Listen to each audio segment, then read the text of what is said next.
Je, unaweza kuamini kuwa kuna maeneo nchini China ambako unaweza kuingia dukani kuchukua bidhaa unazohitaji na kutoka bila kuzungumza na mhudumu wala kutoa pesa taslimu, au kwamba katika baadhi ya migahawa chakula chako kinaweza kuletwa mezani na robot?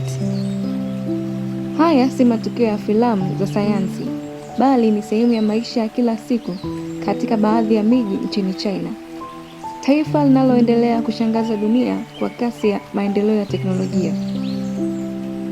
Katika miji kama Beijing, Shanghai na Shenzhen, wananchi wengi hutumia simu zao kulipia karibu kila huduma, kuanzia usafiri wa umma hadi ununuzi wa bidhaa.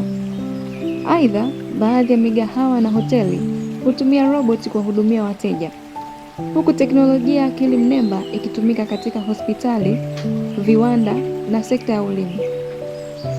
China pia inaongoza katika utengenezaji wa magari ya umeme, ujenzi wa reli za mwendokasi na maendeleo ya teknolojia za mawasiliano, hatua zinazoifanya kuwa miongoni mwa mataifa yenye ushawishi mkubwa katika mapinduzi ya teknolojia duniani. Pamoja na mafanikio hayo, wataalamu wanaoendelea kujadili changamoto zinazoweza kuambatana na matumizi makubwa ya teknolojia, ikiwemo usalama wa taarifa binafsi, faragha za watumiaji na nafasi ya akili mnemba katika soko la ajira. Kadiri dunia inavyozidi kubadilika, China inaendelea kuonyesha kwamba teknolojia si jambo la kesho, bali ni sehemu ya maisha ya leo.